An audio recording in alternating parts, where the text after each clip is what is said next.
네, 반갑습니다. 기독교 세계관에 대해서 그 특강이나 아니면은 이전에 본격적으로나 한두 번이나 강의를 들어보신 분 한번 손을 들어 주십시오. 기독교 세계관에 대해서. 그 단어를 안다가 아니라 특강 정도라도 한번 들어보신 분. 아무도 안 계시네요. 그러면 좋습니다. 왜냐하면 새로운 세계로 여러분들을 안내할 수 있고 아무것도 모를 때 제일 많이 배울 수 있기 때문에 여러분이 들었으면은 선입견이 있어가지고 여러분이 이제 제대로 그거에 대한 것을 못 배울 수가 있거든요. 이번에 그런 좋은 기회가 되면 좋겠습니다. 빨리 오리엔테이션을 좀 하겠습니다. 자, 이번에 강의안 다 받으셨는데 내용을 보시면은 전체 이제 3주 동안의 과정을 통해서 자, 세계관이란 무엇인가라고 하는 것을 먼저 하고요. 그 다음에 기독교 세계관이란 무엇인가를 공부합니다. 그 다음에 기독교 세계관 아닌 다른 세계관들이 있습니다. 불교의 세계관, 이슬람의 세계관, 공산권자들의 세계관. 오늘날 우리 한국 사회는 돈이 최고다.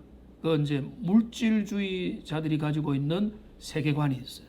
그러니까 그 세계관들, 오늘날 수많은 세계관들이 충돌하는 세상을 우리가 살아가고 있거든요. 이게 너무 중요한 겁니다. 자, 그래서 그러면 우리가 어떻게 살아야 되느냐라고 하는 건데요. 제가 윗옷을 좀 벗도록 하겠습니다. 예, 감사합니다.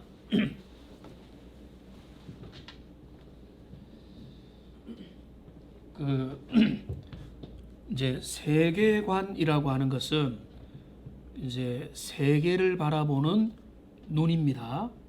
그 세계라고 하면 그 만물입니다.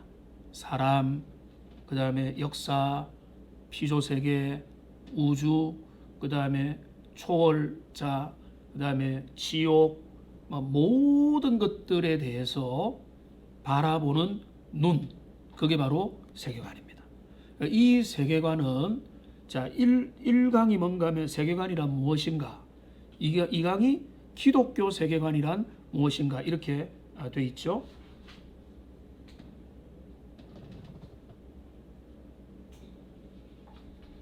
지금 여기가 줌의 연결이 지금 끊어졌네요.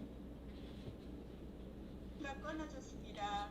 이게 오늘 와이파이가 좀 불안한 것 같은데 이제 됐죠?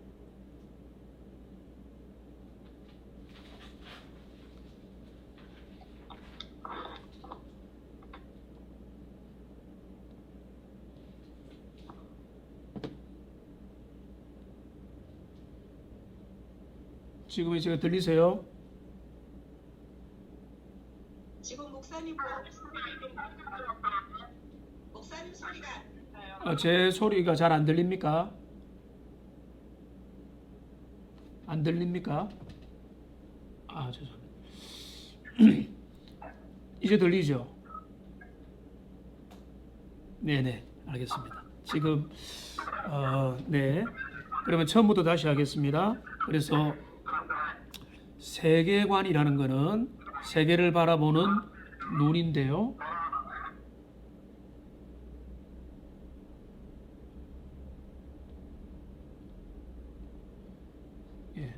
세계를 바라보는 눈인데 이거는 기독교인들만 사용하는 용어가 아닙니다. 모든 세계관들이 있고요. 근데 그 중에서 이번에 우리가 배우고자 하는 것은 기독교 세계관의 핵심이 무엇인가? 자, 우리가 기독교 세계관을 제대로 알면 그 세계관을 통해서 세속주의 세계관, 다른 여러 가지 세계관들에 대해서 비교하고 평가하고 분석을 할 수 있겠죠. 그런 면에서 기독교 세계관이 무엇인가 라고 하는 것들을 여러분이 잘 알 수 있으면 좋겠습니다. 여러분들 이제 강의의 흐름은 그렇게 되고요. 추천 도서를 하나 말씀을 드리겠는데 이거는 이제 세계관은 이야기다 라고 하는 책입니다. 세계관은 이야기다. 이거는 그 IVP 출판사에서 나온 거고, 두 이야기가 교차하는 갈림길의 삶이라고 해서 마이클 고힌, 크레이그 바들로뮤라고 하는 두 분이 공동 저작인데요. 이 책은 이제 3주 동안 하지만 제가 고민을 했습니다. 여러분을 좀 괴롭혀 드릴 것인가 아니면은 편안하게 해드릴 것이냐. 그래서 3주 동안 하는데 또 하나의 책을 여러분 너무 이제 무조건 읽으라 하면은 부담이 될 것 같아서 이 책이 강의 안에 꽤 많이 나와요. 여러 권들 중에서 이 책이 참 흐름이 좋아서 했는데, 이 책을 여러분 참고 도서로 하되 이 책에 대해서 안 읽어도 전혀 불이익이 없습니다. 근데 읽고 여러분이 과제를 하면 여러분이 A+를 받을 수 있습니다. 무슨 말인가 하면 3주 동안의 강의를 들으면서 이 책을 읽고 이번 2학기 종강하기 전까지 여러분들이 이 책에 대해서 독후감을 내주시면 그 이제 제 여기에 과제 평가에는 관계없이 여러분들이 우수한 점수를 받을 수 있도록, 이거는 그냥 보너스 점수로 드리기로 결정을 했습니다. 여러분이 너무 바쁘다, 또 시간이 부담이 된다 하는 분들은 이 책을 굳이 안 읽으셔도 됩니다. 강의에 집중하셔도 되고 특강이니까.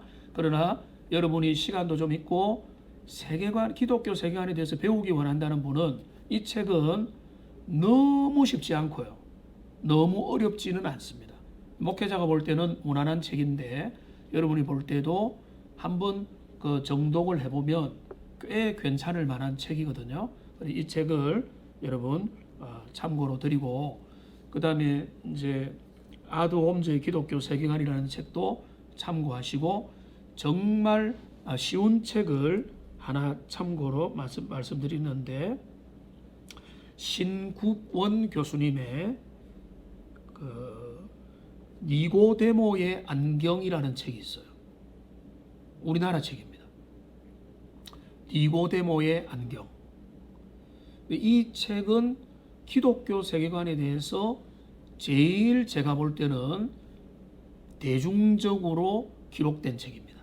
여러분들이 기독교 세계관이 뭔가를 알고자 하면 그 책을 읽으면 접근하기가 제일 편할 수 있다, 이렇게 말씀을 드리겠습니다. 지금 평가 방식을 안내를 해드릴게요. 여러분들 주간반이니까 주간반이 비교적 시간이 여유가 있고 또 조금 성실하고 좀 더 아주 참여를 더 잘하신다는 지난 1학기의 통계가 좀 있었습니다. 야간반 아무래도 좀 바쁘니까. 그래서 제 숙제는 간단합니다. 그 강의를 잘 들으시고요.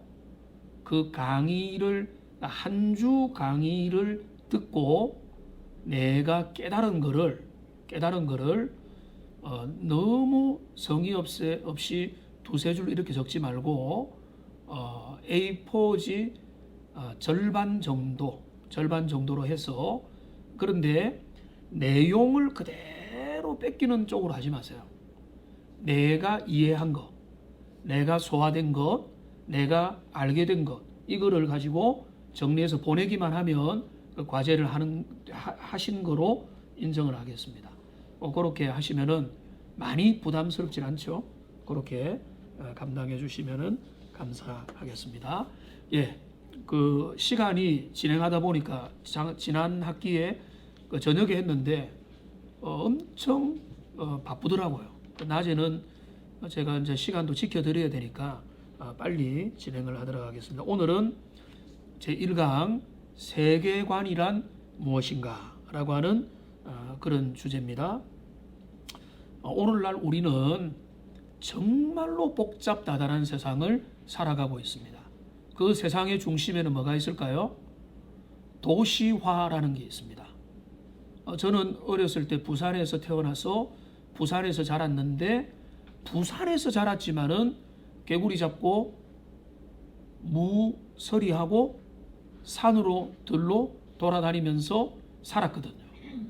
우리 집 마당이 있고 바로 앞에 개울이 흐르고 개울에는 이게 이렇게 피라미들이 있는, 그리고 개울 너머에는 깻잎이 있고 마을에서 돌아다니고 오징어 게임 그런 거 이런 거 많이 했죠. 고무줄 놀이 그다음에 별의별 하는 이제 그런 그때가 한국의 산업화가 이제 본격적으로 시작되는 이제 60년대 말 70년대 80년대 이렇게 됐는데, 오늘날 요즘에 도시화에 찌들린 우리 어른들 중에도 장로님들, 우리 이제 남자들이 주로 그런 이야기 많이 하는데요.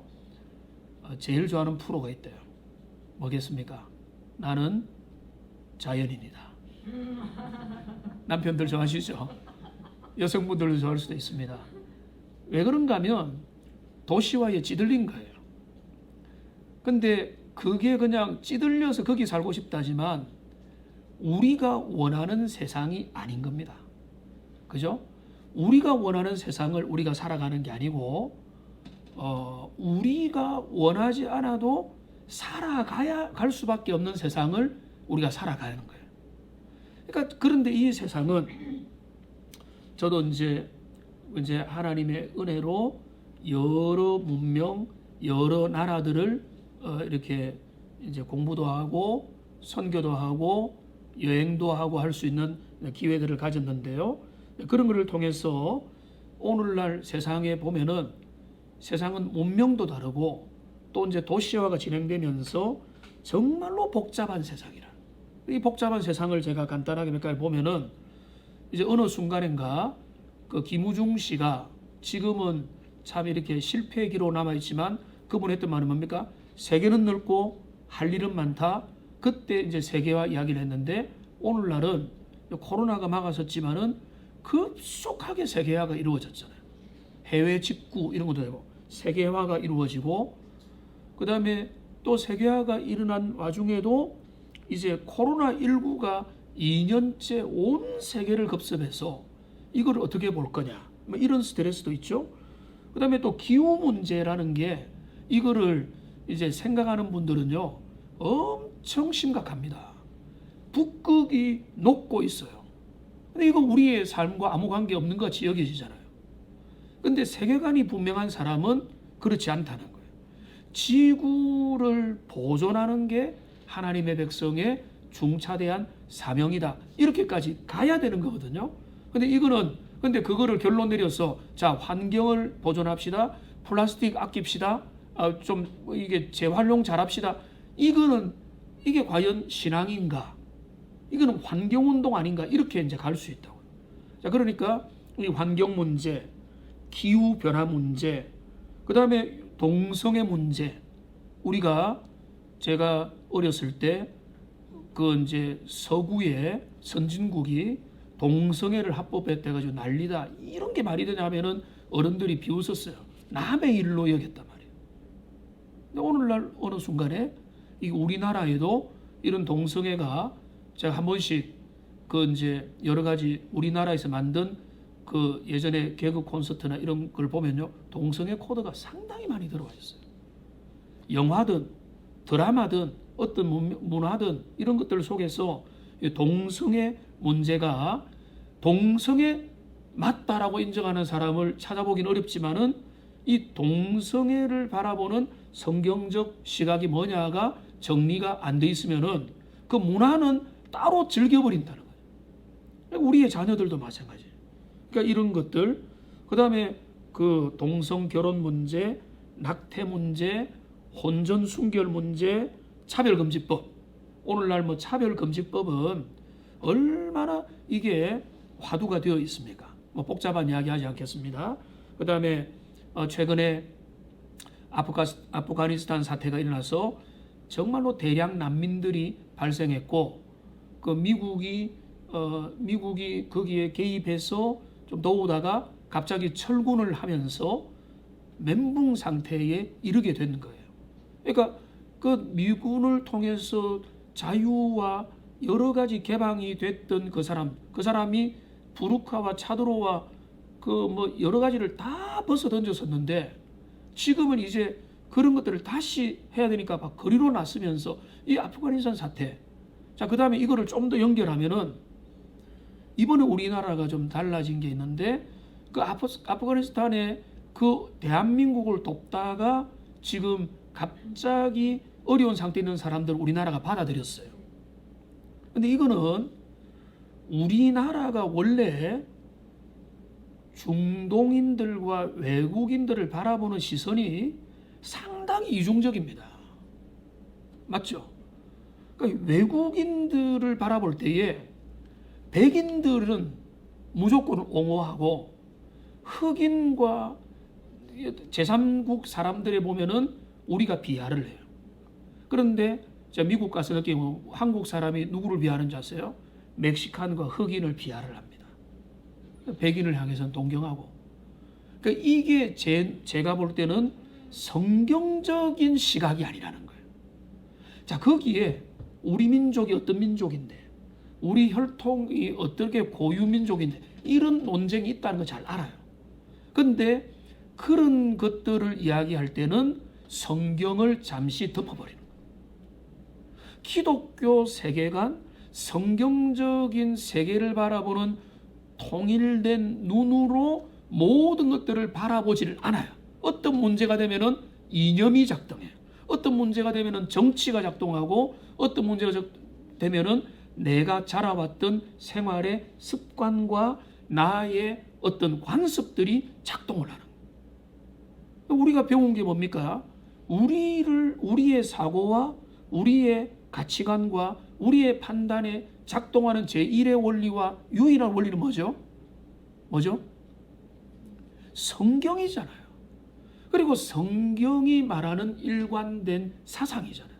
그게 바로 세계관이에요. 그러니까 지금 그 이제 메타버스도 있고 테러도 있고 이슬람 사태도 있고 또 먹고 살기 힘든 어려운 문제가 있는데 제가 여기에 나열을 한 거는 이 한마디로 말하면 우리가 너무나 복잡다단한 세상 가운데서 살아가고 있다는 거예요. 그죠? 그러니까 이런 세상에서 자, 이런 복잡다단한 세상에서 살아가고 있는데 우리에게 뭐가 필요할까요? 우리 한 번씩 이야기해 보십시오. 와 있는 책임으로 뭐가 필요할까요? 틀려도 괜찮습니다. 한번 이야기해 보세요. 우리에게 뭐가 필요하죠? 바르게 바라볼 수 있는. 아, 그렇죠. 정답을 말 안 해도 되는데 처음부터 정답을 말씀하셔가지고 다른 분들이 이제 말씀 못 하시겠네. 바르게 바라보는. 그러니까, 근데 이제 바르게 바라보면 그때부터 뭐가 됩니까? 우리 이제 줌으로 듣는 분도 켜고 이야기하셔도 돼요. 분별이 되죠. 비교가 되죠. 평가가 되고 판단이 되죠. 자, 기독교 세계관이 필요한 것은 모든 것들을, 모든 어지러운 많은 사안들을 하나님의 가치관을 가지고 바라보게 만드는 거예요. 이게 기독교 세계관 운동이고 우리에게는 그게 중요하고요. 기독교 세계관 공부를 여러분이 안 했다 할지라도 여러분들은 그거를 교회를 통해서 배웠을 거예요. 하나님의 뜻이 뭐냐? 주님의 말씀이 뭐라고 하느냐? 성경적 가치관이 뭐냐를 우리가 배우고 익혔던 내용이 바로 그런 것 때문에 그런 것입니다. 그러니까 이 밑에 바로 이제 아무런 기준과 잣대가 없으면 우리는 첫째는 아노미 상태로 빠집니다. 아노미라는 상태는 뭔가 하면은 혼란이거든요. 노미라는 것은 기준이 있다는 겁니다. 아가 앞에 있으면은 이거는 없다는 겁니다. 자, 이거는 어떤 시대인가 하면 성경의 시대를 말하자면은 사사시대라고 볼 수가 있습니다. 사사시대 어떤 시대였죠? 아시는 분 한번 이야기해 주십시오. 왕이 없는 거로 모두가 어떻게 행했죠? 자기 소견대로 행했죠. 그러니까 자기 소견대로 행하는 시대. 근데 우리 시대 사람들 다 어떻게 삽니까? 자기 소견대로 살죠. 근데 우리는 어떻게 살아야 됩니까? 하나님의 뜻을 따라 살아야 되죠. 그러니까 여기 차이인 거예요. 10대들, 자녀들, 또 세속주의자들과의 하나님의 백성의 싸움은 다른 게 아니에요. 내 하고 싶은 대로, 내 소견대로, 내 뜻대로, 그냥 내 자유다. 내가 하고 싶다. 내가 누리고 싶다. 내가 붙잡고 싶다. 그러니까 요즘에 젊은이들은 무한한 자유를 누리고, 우리나라가 경제적으로 또 자유민주주의니까 모든 것을 할 수 있는 자유잖아요. 남한테 피해만 안 주면, 피해를 주면 현행법으로 잡히면 거기에 이제 처벌을 받아야 되지만, 피해를 안 주면 내가 뭘 하든 제한받지 않는 세상을 살아가는데, 그런데 기독교 세계관이 정립되지 않으면, 정립되지 않은 사람은 이렇게 말하는 거예요. 동성애 그거 어쩔 수 없지. 차별금지법 그거 봐주자. 어떻게 하자. 난민에 대해서는 이렇게 말하고, 정치에 대해서는 저렇게 말하고, A에 대해서는 이렇게 말하고, B에 대해서는 이렇게 말하고, C에 대해서는 이렇게 말하는 거예요. 그러니까 기준이 없고 원리가 없고 잣대가 없으니까, 물론 어떤 사람은, 이거는 복잡한 문제, 어떤 사람은 기준이 너무 분명하고 좁아서 이 좁은 기준으로 모든 걸 다 보면 자칫 잘못하면 율법주의자가 될 수 있는 거예요. 그죠? 근데 저는 이제 너무 좁으면 안 된다. 성경적 기준을 가지되 하나님이 사랑인 것처럼 사람과 공의의 어떤 여유로움을 가지고 종합적인 균형을 이루는 상태가 돼야 된다고 하는데, 그것마저도 성경의 기준을 따라서 가야 된다는 거예요. 성경의 기준을 따라가도 아주 보수적인 교회가 있고 아주 열린 교회가 있죠. 열린 교회, 예를 들면 성공회, 천주교 이런 데는 제사 드려라. 문제가 없. 다 싫다는데, 다 반대하는데 제사 정도는 수용해 주자, 이렇게 가잖아요. 근데 우리는 왜 안 됩니까? 오늘 매일 성경에 보면 아론이 금송아지 만들어서 뭐라고 하죠? 이게 하나님 아니다라고 했습니까? 아니에요. 뭐라고 했습니까? 이게 하나님이다라고 해요. 너희를 가나안에서 인도해낸 하나님이다라고 하면서 비슷하게 하면서 형상을 만들었거든요. 그러니까 우리 이제 말씀을 진짜 믿는 우리 합신이나 또 고신이나 합동 측의 이런 보수적인 신앙을 가진 분들은 성경이 분명히 하지 마라고 한 거에 대해서는 반대를 하는 입장에 취하는 거죠. 그러니까 이런 성경적 세계관을 가지고 있다 할지라도 사람에 따라서는, 교단에 따라서는, 교회에 따라서는 그 폭과 그 운용의 흐름이 좀 다르다. 어떤 사람은 진짜 엄격하고, 어떤 사람이 제가 볼 때는 답답한데 그 사람을 가만히 보면 자기 기준이 있는 거예요. 어떤 사람이 보면은 쟤보다 훨씬 더 너무 이렇게 자유로운 데 보면은 그 사람의 기준이 있는 거예요. 그러니까 우리가 누군가 형제를 대할 때, 성도들을 대할 때는 기독교 세계관을 해서 어떤 정답을 가지고 그 답안에 맞지 않으면 다 틀렸다, 이게 아니라 복음의 큰 원리 안에서 우리는 다를 수 있다. 어떤 사람은 훨씬 더 엄격할 수 있고, 어떤 사람은 훨씬 더 좀 더 너그러울 수 있다. 이런 것을 생각해야 돼. 그러니까 이 기준, 그 성경적 세계관의 기준과 잣대가, 세계를 바라보는 잣대가 없으면 아노미 상태에 이르는 잘못을 범하고요. 그러니까 이런 사람이 자주 하는 말이 있죠. 뭐가 뭔지 모르겠다는 거예요. 원래 모르면 됩니까? 자, 모를 수 있죠. 모르면 어떻게 됩니까? 자, 하나님의 뜻과 성경의 여러 샘플들과 또 건전한 상식을 가지고 그거를 주님의 뜻을 제1번으로 두고 고민하고 정리를 해야 되는 거죠. 근데 목사님 그냥 목사님 뜻을 따르겠습니다 하는데 일일이 같이 동행하는 것도 아니고, 내가 모르면은 어떤 문제가 생기는가 하면 이게 정리가 안 되기 때문에 잘 계속해서 모르는 문제가 쌓이는 거예요. 내가 아는 문제에는 답할 수 있는데, 자, 메타포스 뭐 나온다. 그러면은 그런 부분에 대해서는 내가 이제는 완전히 문외한이 돼버리는 거예요. 그러니까 우리가 세계관을 공부를 하면 통일된 안목을 가지고 세계를 꿰뚫어서 볼 수 있는 겁니다. 좀 극단적인 예를 말할게요.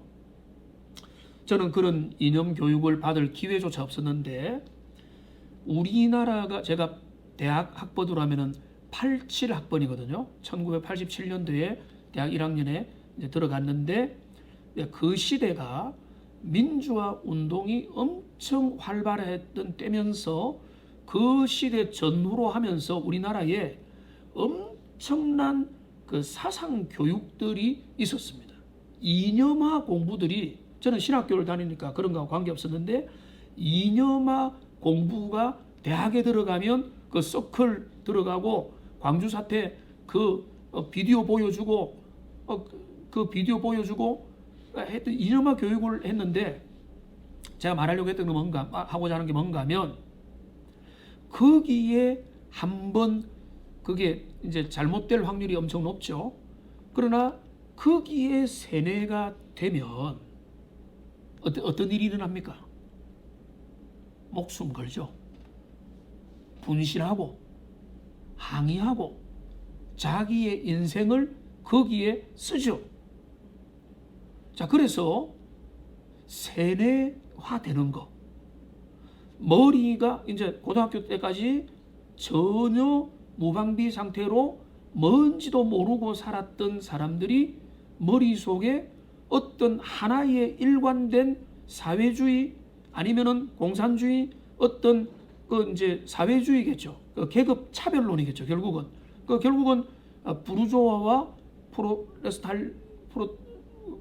프로가 서로가 대결을 하고, 이 사람들이 함께 결집하여 대주주들을 박살내야 세상에 진정한 평등 사회가 온다라고 하는 이 세계 대투쟁, 이 공산당 선언이라는 것을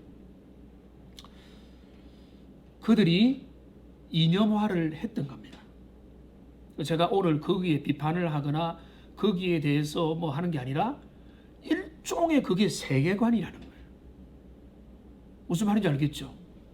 그들이 무방비 상태였거나 잘 몰랐고 혼돈했던 상태에 일관적인 체계적인 세계를 바라보는 관점이 그 속에 집어넣어주니까 그들이 무방비 상태에서 완전히 그거를 흡수하고 그거를 통해서 세상의 모든 문제들을 바라보게 바뀌어버리게 됐다는 거예요. 그러니까 이제 이런 세계관 운동, 세계를 하나의 통일된 관점에서 바라보는 운동은 너무 중요한 겁니다. 나중에 나오겠지만은 여러분들이 이거를 잘 배워야, 그러면은 결론이 분명하잖아요. 자, 공산주의, 사회주의 사상에도 일관된 이야기와 일관된 관점이 있다면 우리가 취하고자 하는 것은 뭔가 하면 잘못된 사상으로 가지 않도록 하기 위함이라는 거죠. 아무런 기준과 잣대가 없으면 두 번째 뭔가 하면 잘못된 쪽으로 휩쓸려 갈 수가 있다는 거죠. 거짓된 세계관들, 유혹하는 세계관들, 매력적인 세계관들에 휩쓸려 살아가는 겁니다. 자, 오늘날 가장 매력적인 세계관이 뭘까요? 세계관이 몰라도 돼요. 오늘날 가장 매력적인 모토, 인생표가 뭡니까? 젊은 사람들, 대중매체가 뭐라고 합니까? 욜로주의. 말했습니다. 우리 김현숙 집사님 말씀하신 것 같은데, 욜로 뭡니까? Only you live once only거든요. 너 인생 찰나다. 한순간을 살아간다. 지금을 즐겨라. 근데 그 말이 틀린 건 아니에요. 우리가 항상 균형을 지어야 되는 게, 전도서를 보면 뭐라고 합니까? 너의 지금의 삶을 누리고 즐기는 게 인생의 초점이다. 또 말하잖아요. 자, 그러나 그 전도서의 결론은 뭐죠?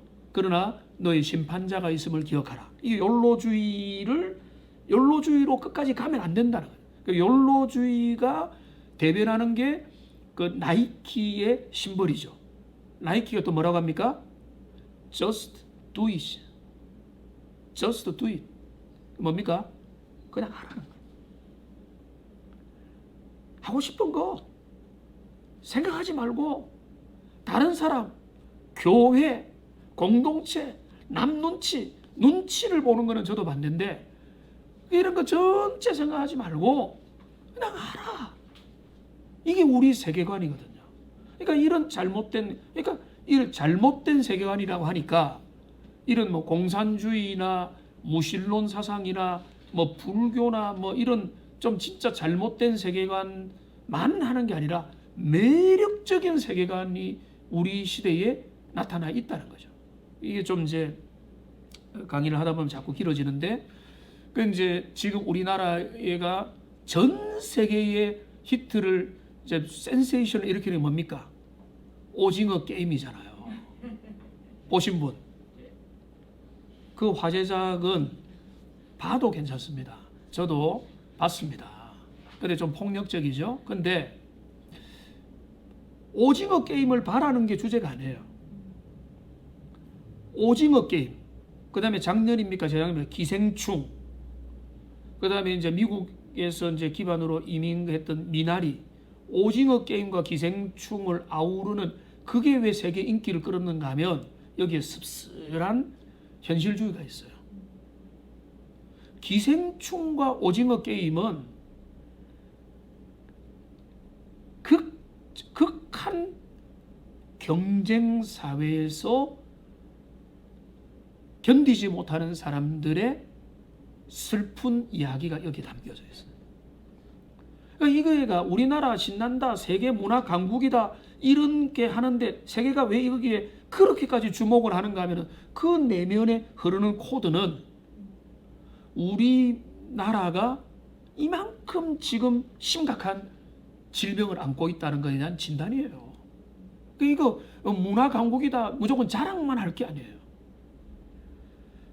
그러니까 지금 그 배부를 우리의 수준과 우리의 한계를 이 영화가 일종의 고발을 한 거죠. 그 오징어 게임이라고 하는 그 틀을 통해서. 그러니까 우리가 문화를 보거나 어떤 거 할 때 그러니까 이제 세상에 그러니까 오늘날 우리 사회가 근데 그 감독이 어떤 사람인지 모르겠지만 이 감독의 시나리오를 10년 동안에 아무도 거들떠보질 않은 거예요. 근데 이게 넷플릭스라고 하는 현상 이제 모태가 있으니까 그 안에서 세계에 그렇게 갔는데요. 제가 말씀드리고 싶은 이겁니다. 다시 돌아와서 사람들을 유혹하는 세계관들이 얼마든지 있다. 물질 만능주의, 소비주의, 그 다음에 그 매력적인 그 세계관으로 사람들을 유혹한다. 이것을 우리가 생각을 해야 되겠습니다. 자, 이제 두 번째, 자 이제 좀 이제 학문적인 정리를 좀 하겠습니다. 세계관이란 무엇인가? 원래 이 세계관은 기독교에서 나온 용어가 아닙니다.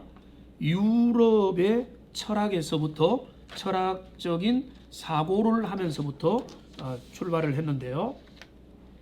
칸트, 유명한 철학자가 있는데 이 칸트의 순수이성 비판, 실천이성 비판 이 책들은 우리가 소화하기 너무 힘들죠. 근데 이 칸트의 저서 중에 딱 한 번 그 판단력 비판이라는 그 칸트의 책에서 세계관에 해당되는 그 단어가 사용이 되었습니다.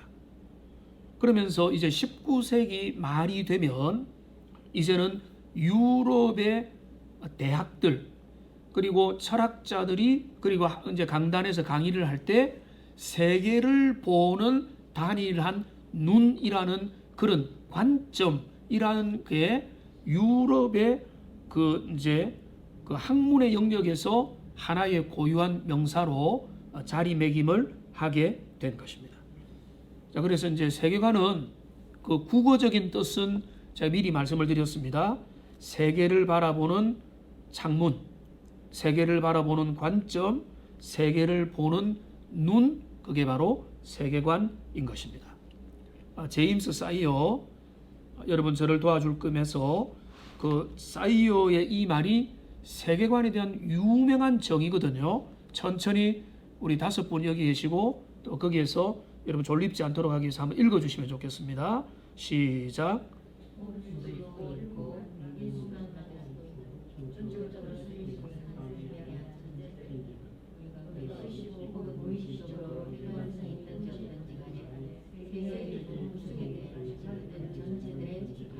자, 전제들의 집합입니다. 그러니까 자, 옳을 수도 있고 일부만 맞을 수도 있고 완전히 틀릴 수도 있는데 우리가 사람들이 가지고 있는 전제, 여러분 세상 사람들 만나면 뭐라고 합니까? 결국 뭐다라고 하죠? 결국 돈이다. 그럼 말하는 사람 주변에 없는갑죠? 있죠. 목회자들 중에도 그런 말 하는 분 들어봤어요. 결국 돈 아니냐? 뭐 개척하면서 뭐 실제적으로 돈이 필요하다는 것은 이해가 돼요. 결국 돈이다라는 것은 그 전제라는 거예요. 예를 들어서 결혼을 이제 너가 이제 내가 사위를 보고 며느리를 봐야 되는데 결국 그 이제 사위 그 집안의 부모의 직업이야, 고향이야. 그게 중요해라고 말하죠. 그 중요하다는 건 뭔가 하면은 내면에 깔린 전제라는 거예요. 근데 이런 전제가 쉽게 말해 볼까요? 순대는 어디에 찍어 먹어야 됩니까? 막장이죠. 된장이 아니죠. 막장이죠. 근데 우리의 전제죠. 전제. 그러니까 근데 이게 얼마나 오세요? 요즘에 저는 익숙해져 있습니다. 이게 맛소금에 찍어 먹어도 맛있고 그냥 먹어도 맛있고, 그러나 원래대로 막장에 찍어 먹을 때 제일 향수를 느끼죠. 부산 사람이니까. 어떤 사람들은요 고추장에 찍어 뭐. 근데 이 전제들이 정말 많이 있다는 거예요. 그러니까 지금 이게 라면을 끓일 때 물을 먼저 끓이고 할 거냐, 어떤 사람은 먼저 넣고 끓인다더라고요. 제 세계관으로는 이해가 안 돼요. 근데 그거 이해해가지고 뭐 할래요? 근데 제가 저 폭넓은 예력을 가지니까 그럴 수도 있지 뭐 그렇게 되는 거죠. 그러니까 그 라면을 어떻게 끓일 거냐, 순대를 감자를 어디에 찍어 먹을 거냐, 이런 것부터 자 이민자들을 어떻게 받아들일 거냐, 어떻게 해야 될 거냐, 자 우리가 그 복지를 어떻게 해야 될 거냐, 또 물질에 대해서 어떻게 해야 될 거냐, 대학을 고르는 기준이 뭐냐, 수많은 선택의 순간순간들에 대해서 우리가 수많은 전제들이 가지고 있는데 그 모든 전제들의 총집합으로 나라는 사람이 있다는 거예요. 자, 그러면 어떤 사람이 견고하다, 알차다, 어떤 사람이 정말로 그 사람 단단한 사람이다라고 할 때는 어떤 입장인가 하면 이 사람은 세계관이 일관성 있게 정리된 사람이다, 이런 거예요. 그러니까 여기에서는 이렇게 하고 저기에서는 저렇게 하고 이렇게 짬뽕이 아니라 어떤 사람이 나름대로 모든 사안들을 대할 때 자신의 기준과 자신의 관점, 근데 그게 맞을 수도 있고 틀릴 수도 있어요. 기생충에 보면 그들의 세계관이 뭡니까? 결국은 기생충에 나오는 하나의 중요한 코드가 뭔가 하면 냄새라는 코드가 있어요. 이 사람들은 나쁜 일 안 해요. 나쁜 일 안 하는데 결국 뭔가 하면 당신들과 우리 사이에는 냄새가 다르다. 이렇게 차별을 짓는 거거든요. 근데 그분들은 우아하게 성경적 세계관이 위반되고 있는 거예요. 이 좀 복잡한 이야기지만, 그래서 여기 제임스 사이어의, 이거는 이제 오래전에 나왔던 세계관 전문가입니다. 사이어의 이 이제 정의를 잘 생각하면 여러분들이 이 정의가 얼마나 깊은가. 이게 제가 대학 시절에 봤던 그 정의인데 지금의 관점에서 봐도 탁월하게 정리가 되어 있는 겁니다. 자, 모든 사람에게는 저마다의 세계관이 있습니다. 그런데 우리 이제 저마다의 세계관이 있는데 각자는 통일된 세계관을 추구하고자 하는 열망들이 있습니다. 그래서 사춘기가 되면은 묻기 시작하는 질문이 생기는 거죠. 뭡니까? 인생은 뭘까? 그냥 이제 공부 열심히 하면 되는 줄 알았는데, 내가 그냥 재밌게 살면 될 줄 알았는데 공부는 왜 해야 되지? 나의 미래는 뭐지? 잘 산다는 게 뭐지? 그리고 그런 거 하다가 고민하다가 시타르타 뭡니까? 그 이제 부처님은 인생의 고뇌를 깨닫고 왕궁에서 그 모든 장래의 모습들과 인생의 희노애락을 보다가 떠났잖아요.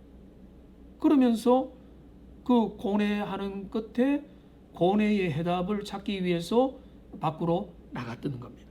그러니까 사람들마다 왜 고뇌하는가 하면 인생은 영이라는 게 있잖아요. 동물과 다르잖아요. 동물들은 밥만 주면 생존만 가능하고 아무도 안 거들리면 그 안에서 그냥 살잖아요. 근데 사람들은 그게 아니거든요. 먹고 살아도 고민이 되잖아요. 돈 벌어줘도 그거로 만족이 끝납니까? 아니잖아요. 거기에서 어떻게 살 것인가? 어떻게 보람있게 살 것인가? 이런 그 고뇌를 고상하게 말하면 뭔가 하면 일관된 삶의 어떤 그 서사, 이야기, 시작과 과정과 끝과 죽음 이후. 그러니까 우리의 고민이 뭡니까? 내가 죽고 나면 어떻게 되지? 젊은 날 아버지가 저는 일찍 돌아가셨거든요. 고2 때 돌아가셨거든요. 그러면 고민이 되는 건 죽음이란 뭘까? 나도 빨리 죽을 수 있겠네? 아버님이 46세 돌아가셨는데 실제로 제가 40대 중반 지나면서 마음이 많이 우울했어요. 지금 이 나이 때 아버지는 이미 천국 가셨다. 그러면서 저도 정리가 됐죠. 내가 천국 가는데 그러나 진짜 빨리 갈 수 있구나. 성경적인 마음으로 교통정리가 될 수 있는 거죠. 그러니까 사람들에게는 일관된 세계관을 정리하고자 하는 내 인생, 그 다음에 역사, 그 다음에 하나님에 대해서, 종말에 대해서, 미래에 대해서, 진리에 대해서 그 인생의 해답을 찾기 위해 지금 우리가 헤매고 있는 게 사람의 모습이라는 거죠. 통일된 세계관을 추구하는 거죠. 그러니까 설득력이 있느냐. 그러니까 이제 그게 중요한 겁니다. 그러니까 여러분 이게 이제 중요한데 요 조금 정리하고 잠시 한 5분만 쉬겠습니다. 하나님을 안 믿는 사람들도요, 아주 설득력 있는 세계관을 가지고 사람들을 매료시키는 분들이 있습니다. 대중 강의를 잘하고 인생 철학을 설파하고, 여성 중에는 뭐 김미경 강사 이런 사람 보면은 사람을 들었다 놨다 하고 혼을 빼면서, 근데 그 가운데는 나름대로 인생 스토리가 있는 것 같지만은 그 스토리를 전개하는 서사라는 게 있는 거거든요. 그게 이제 그 자기 나름대로 세계관이 있는 거예요. 대학 강단에서는 교수가 박사가 된다는 거는, 저는 이제 박사는 못 됐는데 박사가 된다는 거는 하나의 일관된 가치를 이제는 완전히 정립했다는 그런 뜻이에요. 박사가 된다는 거. 그러니까 나름대로의 자기 나름대로의 역사관이 있고 세계관이 있고 인생을 바라보는 인생관들이 있다는 거죠.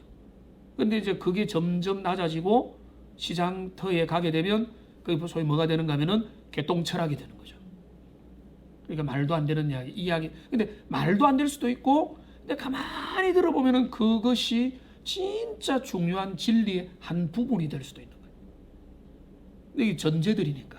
근데 이 전제들 중에는 서로 충돌되기도 하고 모순되고 하면은 앞뒤가 안 맞는 주장을 하기도 하는 겁니다. 그러니까 통일된 세계관을 추구하는 게 인간의 본능인데, 자, 철학자들, 이 철학자들이라고 하면은 자, 신학자들도 포함하고 인생, 역사, 종교, 삶, 우주의 문제를 살피는 모든 철학자들과 신학자들은 운명적으로 필연적으로 그들은 세계관의 단일된 세계관을 추구할 수밖에 없다는 거예요.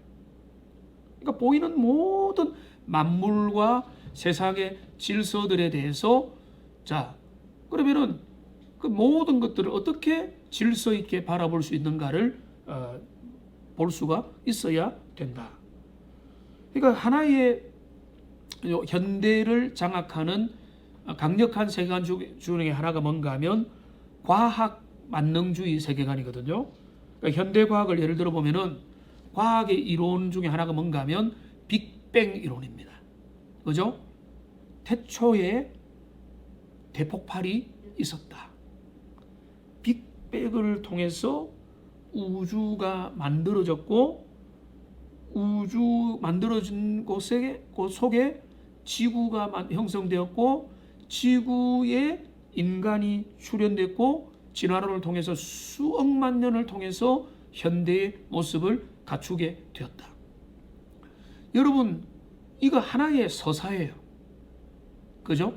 그래서 거기 뭐 공룡 이야기가 나오고, 그 뭐 인간 이전의 인류에 대한 영화가 나오기도 하고, 그거를 기독교인들 중에 나니아 연대기가 하나의, 나니아 연대기, 여러분 영화를 본 적 있는지 모르겠는데, 그러고 보니까 저도 그런 이제 굵직굵직한 영화를 꽤 많이 본 편에 속하는데, 나니아 연대기는 뭔가 하면 중간계를 그리는 거예요.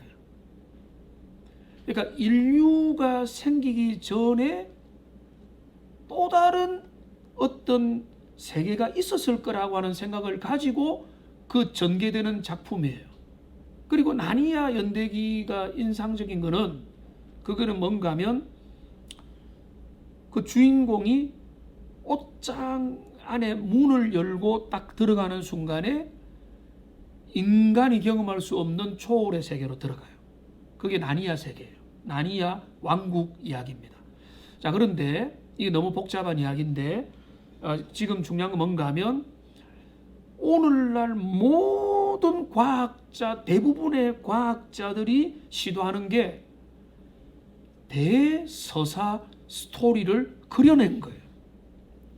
빅뱅이 있었고, 우주의 출현이 있었고, 수만 년, 수억만 년에 통해서 인류의 출현이 있었고, 오늘날 있었다.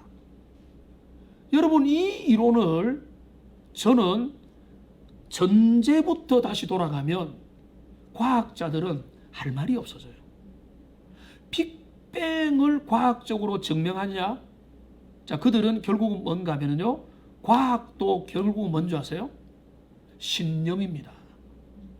결국 과학도 그들이 제시한 이론을 맞다고 우기고 믿고 설득력을 제시를 하고 수많은 그럴듯한 증거들을 가지고 사람들을 증거하는 거예요.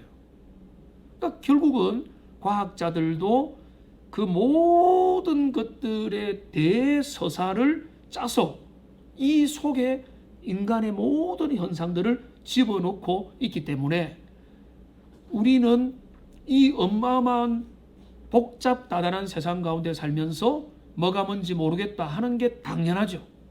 우리 아이들 그렇게 노출된 거 당연하고, 우리가 혼란을 느끼는 거 당연한데, 자, 그래서 뭐가 필요하다? 세계관의 정리가 필요하고, 그래서 더 필요한 게 뭡니까? 기독교 세계관으로 정립되는 게 진짜 필요하다. 자, 여기까지 하시고 5분만 쉬겠습니다. 2시에 다시 시작하도록 하겠습니다.